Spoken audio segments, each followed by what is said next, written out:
Hey everyone, I'm Ben Parker, full-time LSAT teacher and co-creator of HeyFutureLawyer.com, the world's most effective LSAT prep. I've taught thousands of students to break into the 160s and 170s using a reading first, common sense approach to the LSAT. Ironically, one you will not find elsewhere, but that's besides the point. Today we're going to dive into accommodations. It's been making the news in the world more broadly, so we figured we would talk about it with regards to the LSAT.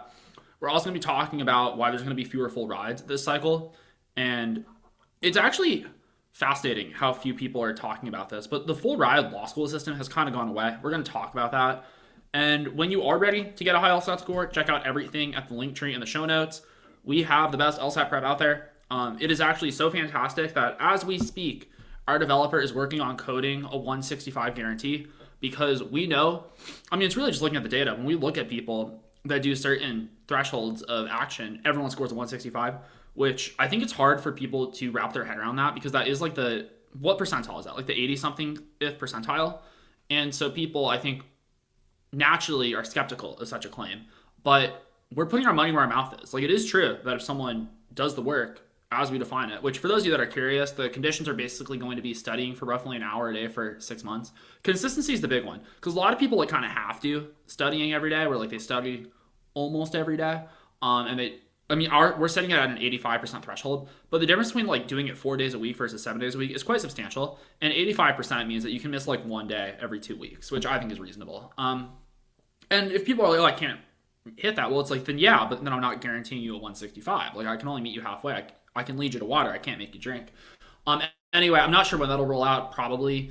And it's also going to be contingent upon studying for a while. Occasionally I talk to someone with my confidence and I'm like, hey, we can get you a 165, and they're like, oh, I'm taking the LSAT in January. I'm like, yeah, that's 4 weeks away. I'm rooting for you, but that's no.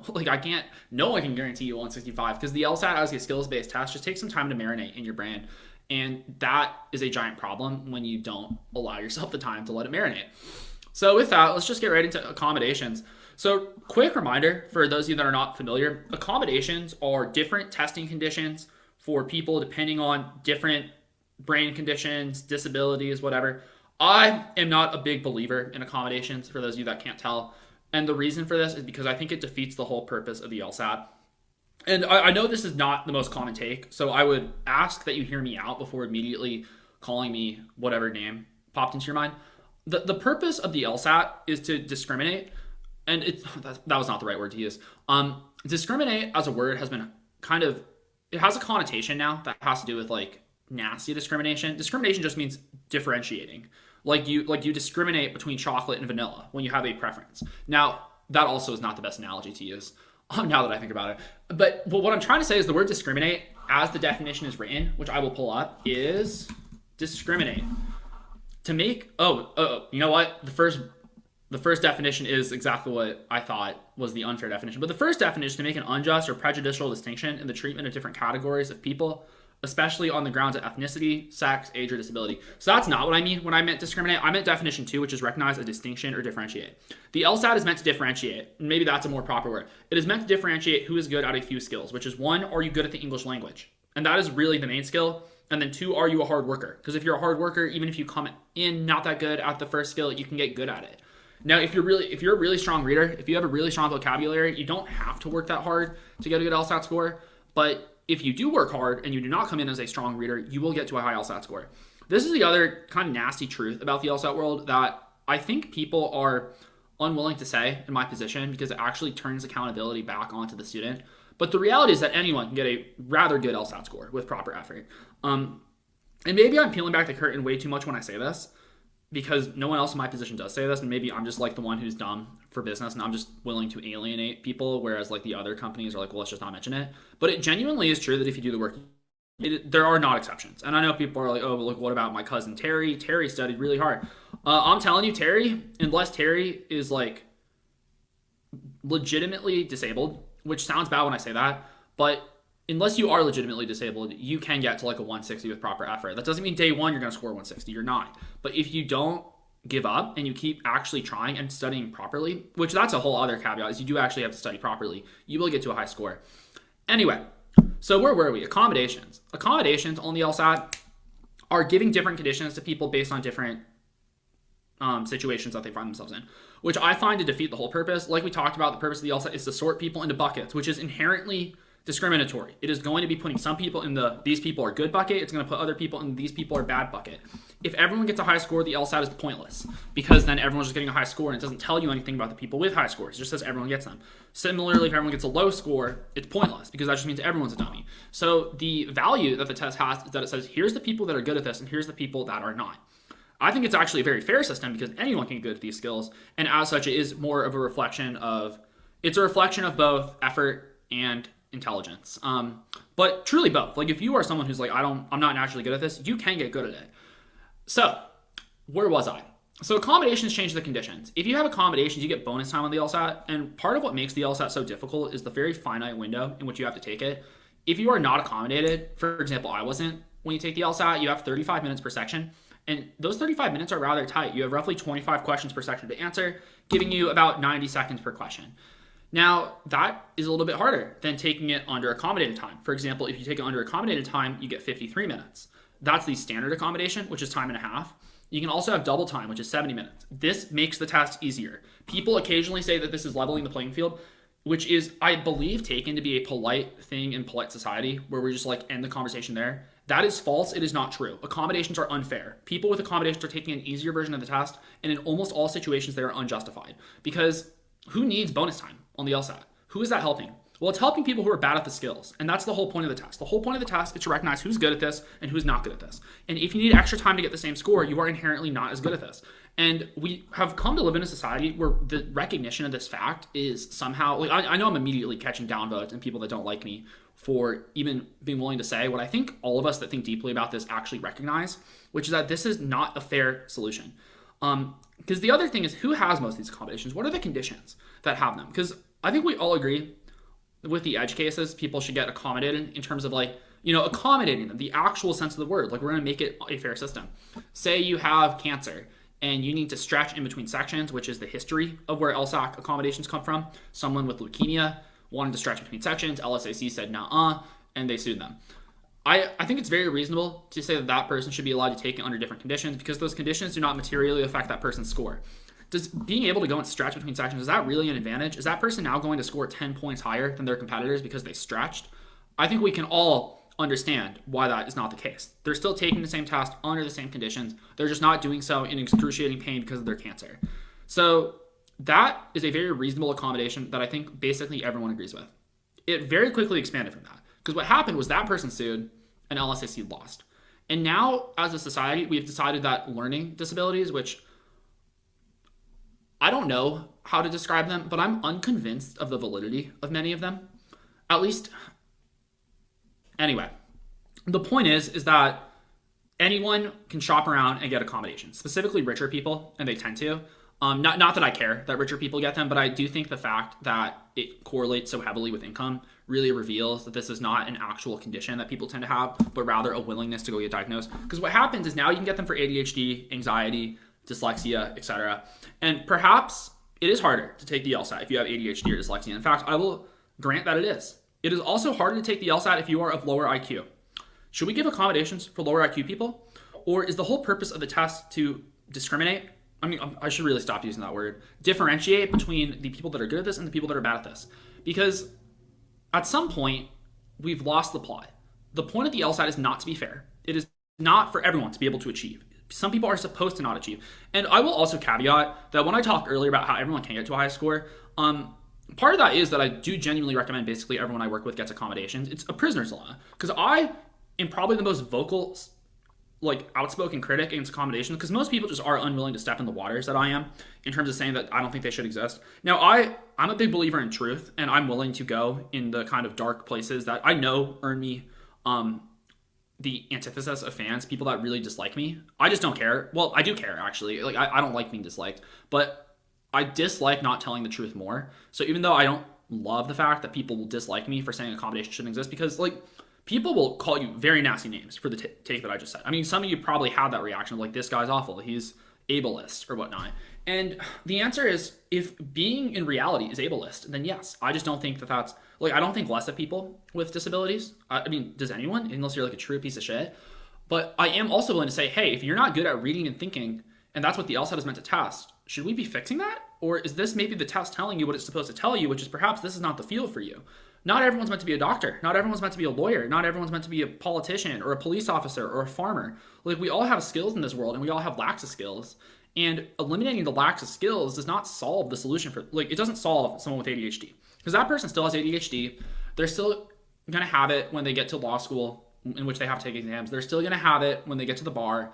And fundamentally, all this does is kick the can down the road, and eventually they're going to end up in reality. Because when you're at a big firm and the partner says, hey, I need this done by morning, and you say, oh, I have ADHD, I can't focus tonight, you are getting fired. I don't know. It's the amount of you that want to go to law school but seem to have genuinely no idea what lawyers do is genuinely fascinating. I mean, some of you are like, oh, I hate reading. I'm like, what? Like, law school, lawyering? Like, do you know what comes? Or people, I mean, the common refrain against this is that, like, the LSAT's under time conditions, whereas lawyering is not. In lawyering, you can work on something for like 40 days or something before you submit it. And the answer is no. Like, lawyers have to be efficient in their 40 hours, as we all do. So if you are, like, genuinely taking 3 times as long as your competitor lawyers to do things, it will make you a less effective lawyer. And that's what the LSAT is meant to do. It's not meant to, like, gauge who is going to be a lawyer. People get into law school and become lawyers with all sorts of LSAT scores. But it's meant to give a rough idea of who's likely to, like, kick ass at this and do it pretty easily versus who's going to really struggle. Because do people with the 140s end up passing the bar and having careers? Like, sure they do. But for every one of them that does, very many do not. Whereas people in the 170s, all of them can. It's only if they don't want to that they end up failing the bar. Because you can't score 170 without having a command of the English language and intelligence that would allow you to pass the bar. I mean, this is where I'll also say something that is generally impolite to say, but I will, because, like, I won't let the better judgment get to me. I lost my train of thought. I had a controversial take, and then in my couching of it, I lost it. What I was meaning to say is that people have different intelligence. I mean, I don't know whether that's a hot take, but the LSAT does correlate heavily with that. It's not perfect, but I don't know. Is telling you guys lies the more polite thing to do? Anyway, accommodations. So accommodations out of control. There was an Atlantic piece that came out. I did want to lead with a law school piece. This is from a professor at the University of Notre Dame. It's called excessofdemocracy.com. It's a blog written by Derek T. Muller, professor of law at Notre Dame Law School. And anyway, I'd like to see this. And he wrote, what do time accommodations do to the predictive value of LSAT scores for legal education? This was published on October 28th of 2025, so this year as of recording this. And he writes, back in March 2025, I wrote about the LSAT's predictive value in law school admissions. I argue that while it remains useful, it is less valuable than it was 20 years ago, even though many admissions practices still treat it as equally predictive. Yeah, and this is probably true. We don't know why he's going to critique it. I mean, presumably accommodations. But the LSAT has changed. Accommodations have become a thing. Preparation has gotten better, which, means that it's less of a raw score that people are getting and more of, like, something they've worked towards, which I think is good. I think it actually makes it more fair. But at the same time, now everyone can work their way to a high score. That occasionally means that, like, a 170 is not just a genius. It also could be someone with real grit who's also kind of smart. Whereas back in the day, I think 170s truly were geniuses. Anyway, the other thing is that logic games got removed, which was a third section. I won't go into that. Let's just keep reading what Derek T. Muller is up to. He continues, as in June 2025, I wrote about what we know and what we don't about accommodations in law school exams. I wanted to dig into one of the empirical literature's central claims, how time-related accommodations affect the LSAT's predictive value and what that might reveal or obscure about legal education. He continues, data from LSAT shows that time-accommodated test takers receive higher scores than non-accommodated test takers, around 4 to 5 points. And I want to pause and marinate on that for a sec.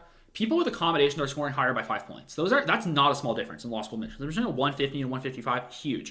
155 and 160, huge. This is not marginal. If this were leveling the playing field, you would expect it to be the same. Which, first off, I don't even think we should level the playing field. So that's a premise I disagree with. Because if you're bad at the skills, the LSAT should reveal you're bad at the skills. You shouldn't see people with ADHD scoring the same as people not with ADHD. Like, this sounds harsh, but, like, if you have ADHD, that is a disadvantage, and disadvantages should be revealed by things meant to measure you. Like, if it's accurate, like, that's like saying when you measure people that are overweight with people that are skinny, they should have the same blood pressure. It's like, no, of course the overweight people should have a higher blood pressure. That's not mean. That's just the accurate assessment of the situation. Anyway, I'm just going to keep digging myself a hole in this one. But let's continue. Most accommodation for test takers translate into LSAT scores that predict law school success as accurately as for non-accommodating test takers. So what they're saying is that actually, even though they're scoring higher, it still leads to the same predictive value. So that seems to be not a problem based on what he's saying. Let's see what else he says. For instance, A visually impaired person receiving large print materials will receive a score that fairly accurately predicts law school success. I'm like, yeah, because if you can't see and they just make bigger letters for you, where's the difference? I guess I was curious because he said most accommodations. And I think he's going to say that these accommodations are the fair ones with the bigger letters. But I think what this actually fails to understand is that most accommodations are just bonus time. But let's see if he gets around to that. There is an exception, however, for time accommodations. And LSAT scores tend to overpredict law school success when there are time accommodations. And it's like, yeah, of course, because it's an easier test when you don't have time constraints. Sit down with an LSAT untimed, and the amount of people that can score very high is rather large because you can just solve it. And don't get me wrong, you can get to that same practice in the moment, but to really get there, it's different. To have the processing power of I solve these questions in 90 seconds or I solve them in 10 minutes is not the same. And anyway, so he continues. Requests for additional times have increased dramatically over the years, from around 6,000 requests granted in 2018 to 2019 to around 15,000 granted requests in 2022 to 2023. And this is where I want to do a little bit of research, so I'm pausing. This is not his thing. Let's see how many people even took the LSAT in 2022, 2023. So LSAC, or you know what? I'm going to use AI to do this because I don't know what to Google. But how many people took the LSAT in 2022/2023? Because we know there's 15,000 granted requests. I want to say there's like 80,000 people that take it, 70,000. So that'd be like, what, 20-ish% of the takers? Okay, so they said 96,000 people took it. That seems high. I wonder if that's test takes versus test. So that would be, if that's test takers, that means about 18% of people are accommodated. And for what's worth, do not like crucify me based on my bad math. I'm not a good mathematician. That being said, often people retake the exam, and I wonder if that's being counted. Although 96,000 would be pretty low if it included retakes. So, okay, let's say it's like 20%. That's a lot lower than I would presume. But also this was 3 years ago, and things presumably have increased. Let's continue. So Professor Muller continues. Imagine two entering students, similarly situated in all material respects, such as GPA, etc., and with identical LSAT scores. Yeah, you would expect them to perform the same. They continue. One received a 165 with a time accommodation. The other received a 165 without one. So yeah, I mean, presumably that person would, the person with the accommodation is probably less powerful. Now, of course, there could be exceptions, but if we had 100 of these people, I would bet those without accommodations would do better. They continue. The time accommodated score would probably be a 160 or 161 without the time accommodation. Yeah, I mean, kind of. This is also where I would nitpick this article. LSAT scores are within bands. You all have roughly a 9-point range, so I feel like this misses a little bit. But overall, in terms of the raw data, he's hitting on a right point. It's just this, you kind of lose this when you go to the individual. For those of you that have listened to the podcast for a long time, you probably know what I'm talking about when I refer to the like score ranges. When you're looking at individuals, this isn't true. When you're looking at groups of people with accommodations, this is true. And the reason for that, I'll just give like I won't give the explanation. You either get it or you don't. But the point is that this is kind of an improper example, but the point he's making is correct. He continues. LSAC data suggests that the time accommodated score overpredicts law school GPA. That is despite receiving what appears to be a 165, it functions as something lower. And then he pulls up a study which has a graph, which you know what? I will just share. It's not the most useful to read because I'm not quite sure what it's saying. And I'm more of a verbal person, believe it or not, as someone who's good at the LSAT, so I almost just kind of skip to like the next written part. But he continues. There's a lot of data to go through in this paper, but I wanted to pick out one chart. It looks at accommodated left and black and non-accommodated right and gray LSAT takers and how they perform in law school by first year average GPA decile. So as you can see, there's a lot of high accommodated LSAT scores. Like there's a lot of people. In fact, the amount of people in the top decile, there's 15% that were accommodated, or 16%, which means that they are overrepresented because you would only expect 10% of them to be accommodated. Nevertheless, there's a ton that are accommodated. But however, you can see when the grades come out, only 1/3 of those people were still in the top 10%. So 2/3 of them underperformed their LSAT score. I'll let the rest of you break down visually if you want to look at the other ones. And further, if you want to look at this is the excessofdemocracy.com. It's a blog by Notre Dame law professor Derek T. Muller. And anyway, let's continue though. So it looks at accommodated left and black and non-accommodated right and gray LSAT test takers and how they performed in law school by first year average GPA decile. Note that on the left, accommodated LSAT test takers tended to enter with LSAT scores by decile higher than, at least at the very top end, non-accommodated LSAT test takers. So what it's also true is that the high scores are skewed towards accommodated test takers. Or actually, I said that backwards. That would be an LSAT flaw if we were doing the LSAT. People with accommodations tend to have higher scores. People with higher scores may still be 90% non-accommodated. It's actually funny. That was a LSAT flaw that I almost just made. But I won't explain it. We're not here for LSAT class. We're here for the accommodations data. The point is, though, is that if someone is accommodated, they're more likely to have a higher score, which, as we addressed earlier, makes sense because the test is easier. They continue though.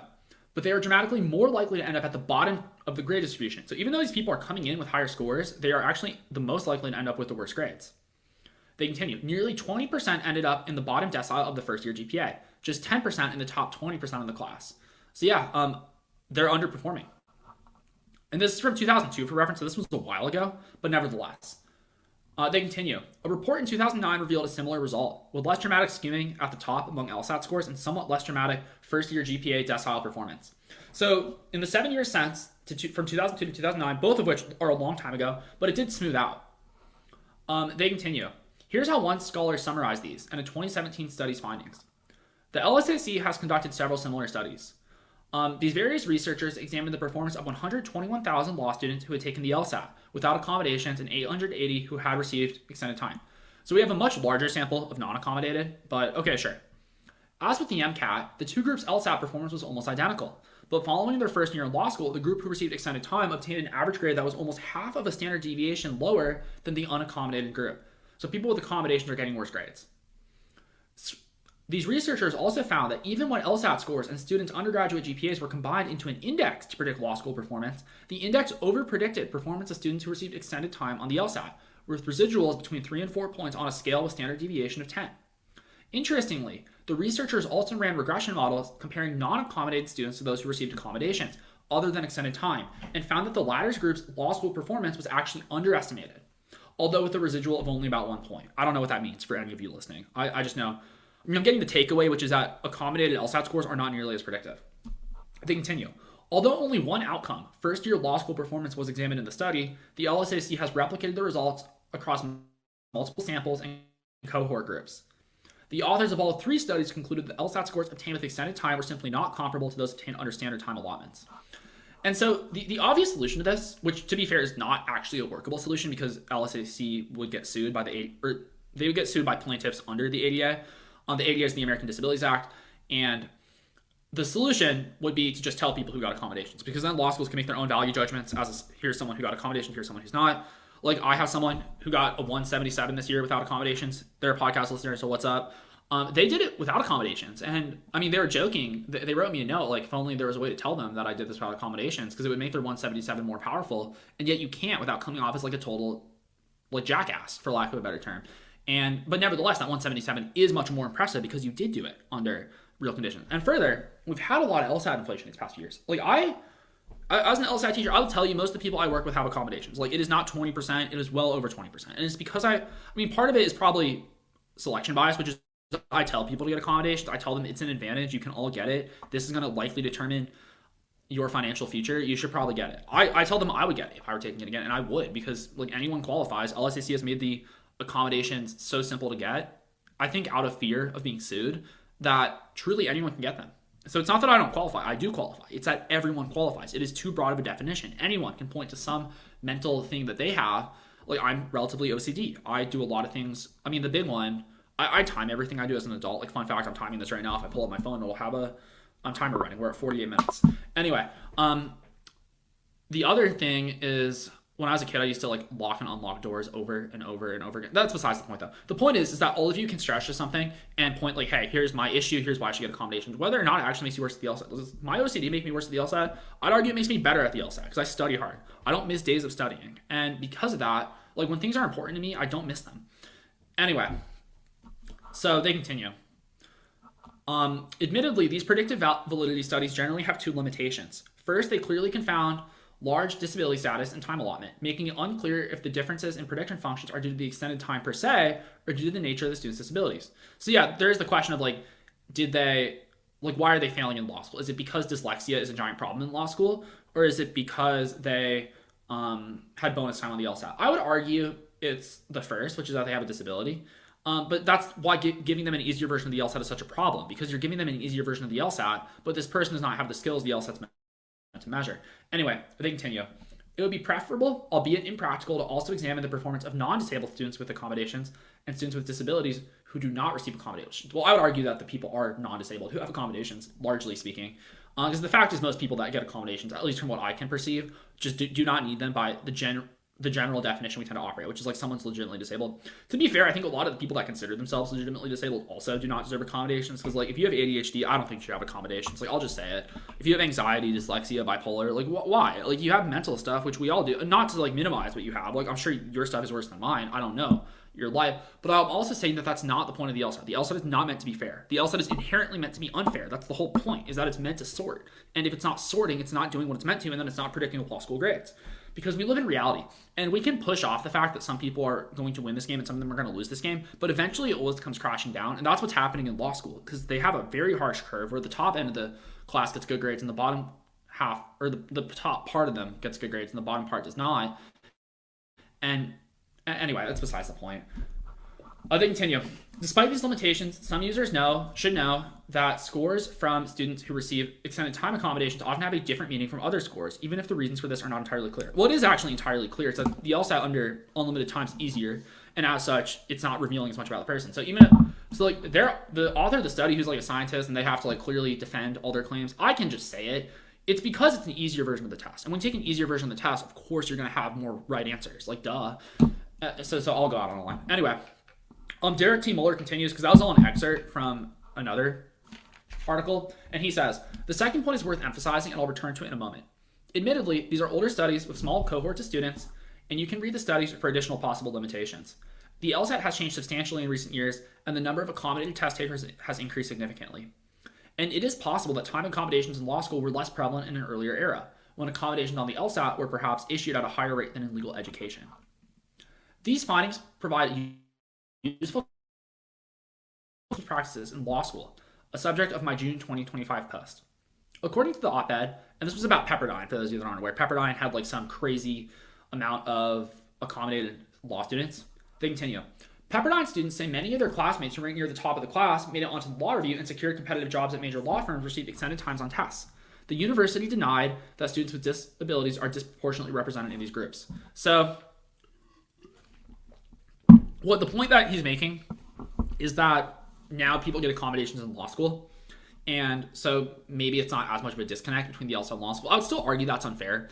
Should someone with ADHD get bonus time in a law school final? I don't think so, because fundamentally, when you all compete for grades, you're now taking a harder version of a law school exam. Law school exams are known for being incredibly difficult in that you have to like type the whole time, and it's just about like word vomiting. And for what's worth, I've never taken a law school exam, so I'm speaking a little bit out of turn here, but I have probably talked to more people that have taken law school exams than basically anyone, than most people on the planet. Just because like I do this literally all day. I send all my former students to law school, so I talk to a lot of them even after nets, and they tend to tell me that's about word vomiting on the final. At which point, yes, of course, bonus time makes it an easier test, similar to how taking the LSAT is an easier test. But is that fair? Because if I'm an employer, I want to hire the winners. And when I'm paying you by the hour, whether or not you're accommodated. Or I'm paying you by the salary for a year's worth of worth, whether or not you're accommodated. So it's a broken system. Anyway, they continue. Where were we? This is only an anecdote, and unfortunately, neither side presented data to back up the claim. So that anecdote's in reference to the Pepperdine claim. But there is an interesting tension between the perception and the existing LSAC data. That is, it does not appear that students receiving additional time are overperforming. Instead, they are underperforming. Yeah, no shit, because they're taking an easier version of the LSAT than when they get to law school. Some of them get accommodations, but some of them don't. Because I know a lot of people that get the LSAC accommodations are like, they have very fake, I shouldn't say fake. They're very like loose to the point that a law school office is probably not going to listen to them and give them actual accommodations. There's a lot of people that just get accommodations for the LSAT, and those people will likely not be accommodated in law school. Anyway, they continue. Where was I? Oh, now this makes an assumption that the universe of students who are receiving additional time on law school exams are roughly the same as the universe of students who are receiving additional time on the LSAT. Yeah, we don't know that that's true. Now we know that it is easier to secure an accommodation if one has received a previous accommodation. That is, if a student received an accommodation on the LSAT, the student is more likely to receive an accommodation in law school. It is possible, of course, that students who receive an accommodation on the LSAT do not receive a time accommodation in law school, which is one of the points raised in the earlier article. The studies generally do not record whether students receive accommodations on the outcome measures. This is possible, but it seems less likely for the reasons noted. Students with previous accommodations typically get them later. They continue. And of course, to return to the Wall Street Journal op-ed, it is possible that some students who do not receive an accommodation on the LSAT and then secure one in law school, and the LSAC data does not help us measure that impact. So yeah, it's a lot of him just kind of saying like, we don't know everything, which is very like, I guess, researcher oriented. Just caveat what you don't know, which I get. Anyway, they continue. Where were we? All that being said, it's intriguing then to think that additional time on law school exams does not translate to improved performance. At least it is a possible conclusion in light of the existing data. Of course, more data would be helpful. So yeah, his conclusion, which I'll kind of translate, is it's weird because you would think these people still have accommodations. Even if they have accommodations in law school, they're still underperforming their peers that were not accommodated. So why is it that people with accommodations on the LSAT are not doing well in law school, even though, like, why are they underperforming? It's an odd question. Yeah, it is true. Anyway, he continues. Some of the empirical literature, sorry, I missed one. But the question is, why does additional time for a standardized test help performance, whereas it does not necessarily translate to a law school exam? It might be a question of the speededness of the exams. They continue. Some of the empirical literature points to the fact that additional time helps performance in some high-stakes exams, both for those who require accommodations and those who do not. I'm like, yeah, no shit. If you have more time, it's an easier test. If it's time constrained, which the LSAT is, and I think law school ones are as well. I mean, this is like saying water is wet. Like, the fact that we have to point to literature to say that more time on a test makes it easier is kind of irritating. And I get a lot of it comes from people that are like, cite your sources. But some things you can just say. Like, the sky is blue. Water is wet. Chocolate tastes good. Taking a test with more time is easier. Like, we don't have, like, do we really have to cite studies for this? Anyway, they continue. This is often discussed as the speededness of the exam, or how much the exam is measuring the ability to complete the test in a compressed period of time. Yeah, which, to be fair, the LSAT does do under normal conditions. I would argue it actually doesn't do that under the accommodated conditions, because under 35 minutes, the LSAT actually is a pretty tough test to do in time. Under 70 minutes, it's almost nothing to do with timing. It's just all understanding at that point. So yeah, I would argue that when you get accommodations, it removes that factor that they call speededness. I would just call it time pressure. But anyway, they continue. It is possible, perhaps likely, that law school exams do not function the same way. Yeah, and I wouldn't know, so I'll take his word for it. Yes, time is important, and the ability to complete the exam in a fixed period of time is a skill that faculty are evaluating. But as I pointed out in my earlier post, there are alternative exam formats and methods that might reduce any differential that time may offer. Word limits restrict how much additional time can benefit a test taker, if only so many words can be put on a page. Yes, additional time could permit more editing. Difficult exams reduce the benefit of additional time. More time does not really permit one to discover complicated issues. Closed book exams likewise limit the opportunity to look up additional information. Short answer or multiple choice questions can usually occur in a discrete period of time, and additional time usually does not enhance responses, unlike standardized tests where many test takers run out of time. Take-home exams, setting aside concerns about AI, likewise ameliorate time accommodations concerns. Yeah, so he's basically pointing to how do we fix this in law school. I think the issue is this is not a law school problem, really. This is an LSAT problem. And further, it's not really an LSAT problem, it's a culture problem. We as a culture, and this is why I kind of hit on accommodations are unfair and kind of bullshit earlier, have gotten to a point where it is impolite to say the obvious truth. And I hate things that are, I'm not going to toe the party line because it wins us more YouTube likes. And I know for a fact people are going to dislike this on YouTube. We'll potentially earn a 1-star review on the podcast, just like whatever, I don't care. Please balance it out, by the way, with a 5-star review if you do like what we're doing, because genuinely it actually does help us when you guys do it. None of you do it. The percentage of people that do it is well under 1% of 1%, but it would help us so much. So please just hit it. It takes literally 10 seconds. Anyway, but it's not a law school problem. It's not even an LSAT problem, because LSAC on the inside, I can't say this with authority, but I can say it with confidence, which is that I think LSAC does not like accommodations. They are not a fan. They want to get rid of them, to my understanding, if I had to guess. I do not know this based on inside info. Important disclaimer, they have not told me this. But from what I observe from them, they do not seem to like accommodations. But they have to give them because that is what the legal precedent says, and we live in a society where it is impolite to say that ADHD actually should be measured in exams. People say, no, it's a disability, you should, the world's your oyster, you're a beautiful little snowflake, everything should conform to you. And that's not reality. We all have advantages, we all have disadvantages. But eliminating disadvantages is not reality. That's just pretending the world is something it's not. Anyway, let's see what Derek T. Muller, was it Muller or Meeker? Derek T. Muller, I want to give him a shout out. So he has 2 more paragraphs. All this is to say, as I wrote earlier about what we know and what we don't know about accommodations and law school exams, I wanted to share a little bit more of some of the things we do know. It is an area ripe for additional exploration, and the objective at the end of the day should be for schools to ensure that all entering law students are capable of performing that work, that similarly situated students should be treated similarly, that students in need of accommodations receive them. Okay, yeah, actually, no, I do agree with that. I just think that because accommodation is such a connotation of learning disabilities, I disagree. But yeah, I mean, if you have if you're blind and you need bigger text, yeah, no shit, of course you have it. That doesn't actually impact your ability to be a law student or be a lawyer. If you need bonus time, yeah, that's clearly a problem. They continue. And that any accommodations do not redound to the benefit of a particular group, but instead provide equal opportunities for all students to be similarly evaluated. The tentative evidence suggests that time accommodations may not improve law school performance and may instead highlight misalignments between standardized testing conditions and legal education itself. More robust assessment is needed, and perhaps some schools will begin exploring this relationship in future years.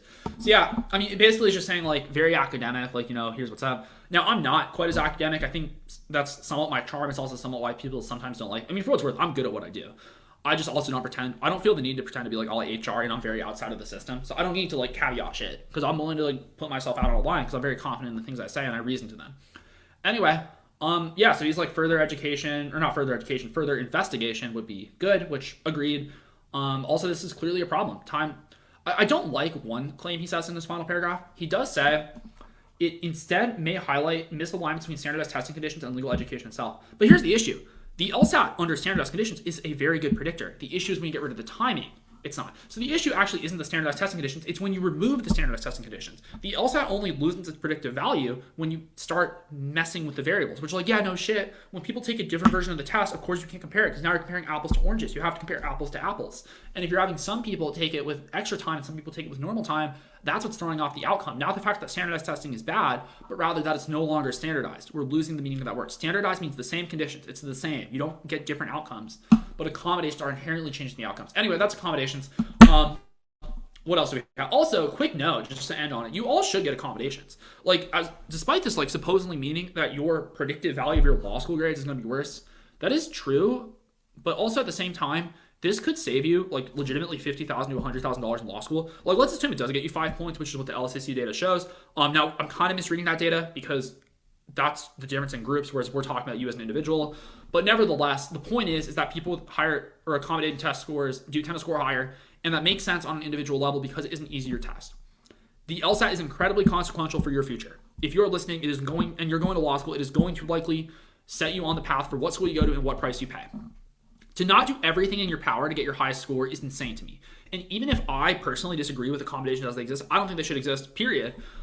Nevertheless, that does not change the reality of your situation, which is that this is your financial future. It's going to be a huge outcome, and this is an advantage that all you have to do is take it. And I know some people have ethical concerns about not taking it, but it becomes a prisoner's dilemma.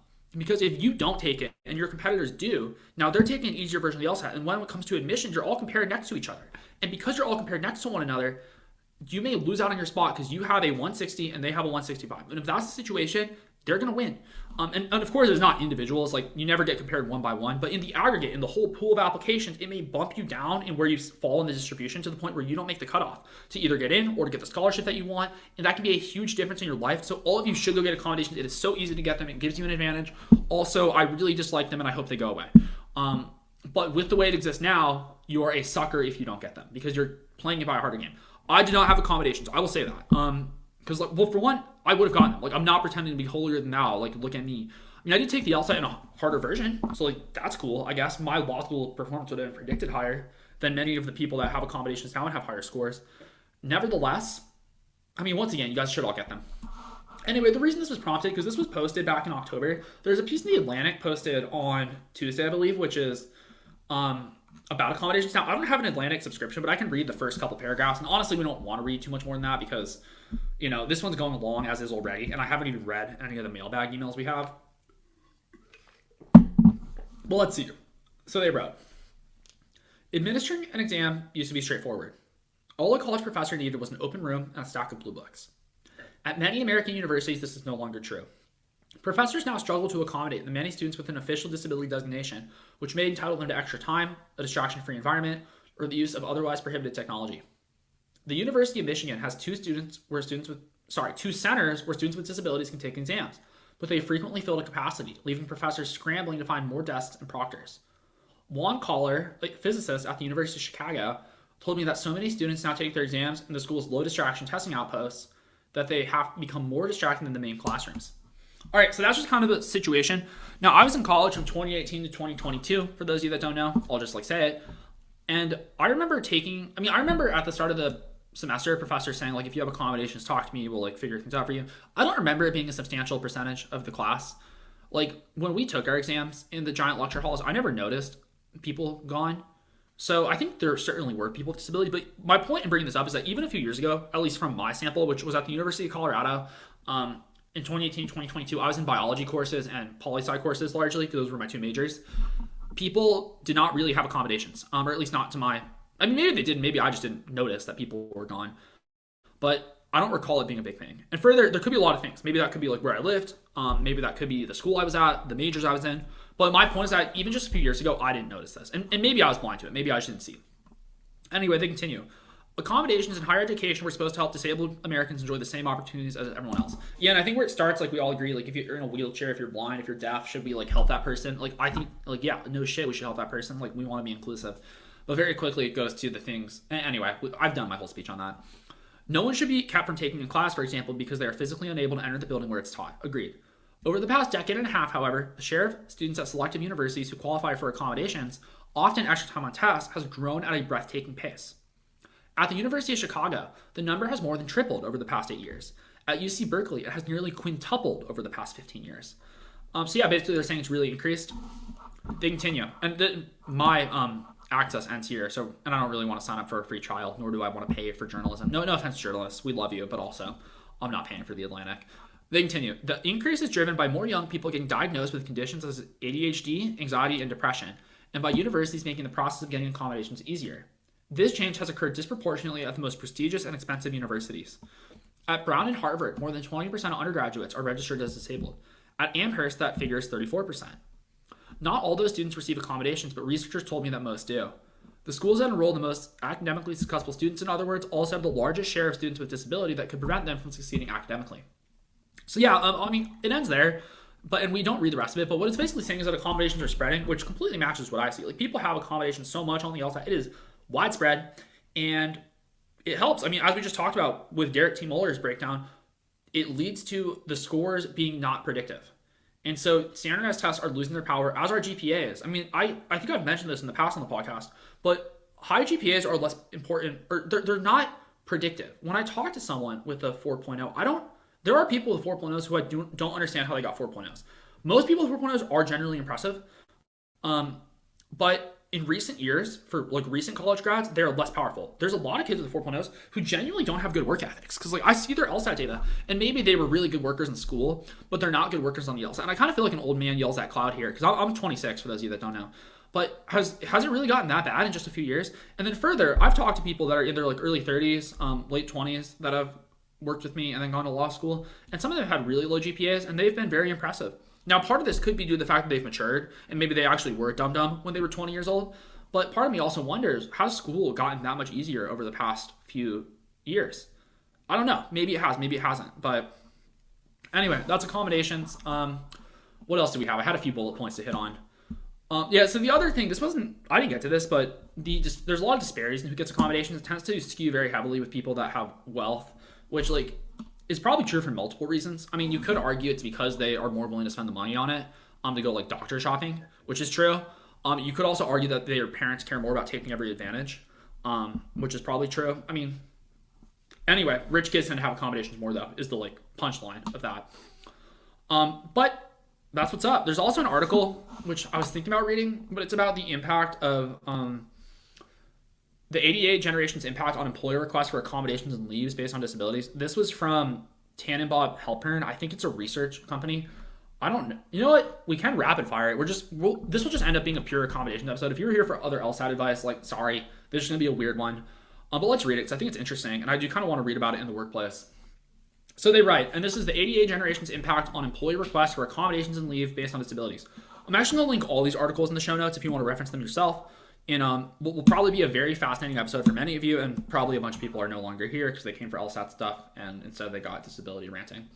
Anyway, they say, navigating employee requests for reasonable accommodation and leaves based on disabilities have always been difficult for employers, but doing so has become more prevalent and challenging than ever. It's like, yeah, that makes sense. This is due not only to the increasing onslaught of legislation and regulations protecting employees' rights to accommodation and leaves, but also due to the demographics of today's workforce. For the first time, there are 4 generations in the workplace. When addressing an employee's request for an accommodation, which can include a leave of absence, employers will be well served by having a deeper understanding of the segment of the population with whom they are interacting. Is this a law firm writing this? Hold on, let's just look at who this is.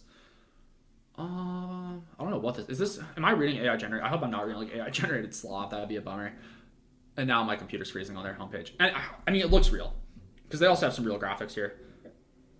They continue. As always, such requests need to be analyzed and administered on a fact-specific case-by-case basis. However, a general understanding of the common traits and expectations of any given employee is helpful when engaging in this analysis in order to avoid internal complaints and litigation by disgruntled employees. Then they have a chart, which is the snapshot of generations shaping the workforce. As you can see, the biggest cohort is, what is that, Gen X. These colors are too similar to each other. I can't tell if it's 33.7. I think it's Gen X, which is 1965 to 1980. That's 33.7%. Millennials and Gen Y are the next biggest chunk at 35%. Baby boomers are still about a quarter of the workforce. And then Gen Z, which is 1997 to onwards, is about 5%. And then they give things to them. So, like, I mean, I'm Gen Z, as I guess most of you. They value workplace culture over salary. I mean, maybe. I don't know. Prefer communication via social media, text messages, and instant messaging, but also in-person communication. Sure. Prioritize mental health, feedback, and self-advocacy. I guess. Okay. Sure. Anyway, let's get to the key points, though. So they continue. The ADA generation and its impact. The ADA generation refers to those born after the passage of the ADA. Millennials and Gen Z currently make up the ADA generation that is active in today's workforce. Having grown up in an era where disability rights have always been codified and where accommodations have been commonly provided, including for many of them when they were students, this cohort has certain priorities and expectations, many of which differ from those of their predecessor generations, which I would argue is probably good and bad in different ways. For example, these employees generally prioritize work-life balance and their overall well-being and expect employers to treat accessibility and inclusion as the norm rather than as a form of special treatment. Yeah, I mean, maybe. I think some of these things are reasonable expectations, others are not. It's kind of case by case. They continue. Accordingly, the ADA generation is far more likely than their older peers to self-identify as having a disability and request accommodations. Right, because that's what we talked about earlier. This has become very commonly expected for things that I would argue are not accommodations or just differences. Like, we all have differences. I legitimately have OCD. I don't know. It's like, I don't think I'm disabled. I think I'm different. I think that's an advantage in ways, disadvantage in others, but you kind of just have to like play your hand. And not saying there aren't real disabilities, but I feel like a lot of people of softer mind than I would just interpret themselves as disabled. And that's just like not the case. Like, I think I have advantages due to that in a lot of ways. Anyway, this article is not as interesting. Let's just kind of scan for key points. So yeah, the ADA generation is going to seek more help via like therapy and whatnot. They get more diagnoses, they have more stuff, and there's been an increase in lawsuits, it looks like. Let's just go to their key takeaways. Key takeaways. Tailor communicate. So this is like an HR company. Tailor communication based on generational preferences. Every conversation with an employee can and should be different. Okay, sure, I guess. But hasn't that always been true? Yeah, this is kind of a BS article. I thought there was going to be some takeaway. Anyway, the Jared T. Muller stuff was interesting. But due to the time we went for, that was more than I anticipated. Anyways, send hate mail to podcast@heyfuturelawyer.com. I'm always interested to hear thoughts and concerns. I will note a lot of people's thoughts and concerns are poorly thought out. If your argument is that accommodations make the playing field level, I feel as if my argument went in one ear and out the other. I am open to people disagreeing on various grounds. I am not open to stupid arguments. So if you're going to send a stupid argument, I mean, you can send it. I'm just going to tell you that, like, often things that are treated as very polite on Reddit or in your like PSI 101 class, I'm not going to treat as polite because I actually, focus on first principles, and stupid arguments are stupid arguments, even if people treat them as they're smart. Because the idea that accommodations level the playing field, people can say it, people can repeat it, but just because everyone says the emperor wears clothes, does not mean he does. The emperor wears no clothes, and I'm happy to be the one to say it. So yeah, anyway, thanks for listening to the Hey Future Lawyer podcast. Send all hate mail or positive requests to podcast@heyfuturelawyer.com. I'm Ben Parker, full-time LSAT teacher and co-creator of heyfuturelawyer.com. When you want the best LSAT prep on the internet, you can start at linktree.com/heyfuturelawyer. That's in our show notes. Don't try to type it. It'll be easier. And remember, act like a future lawyer. Don't get your accommodations, but go kick ass.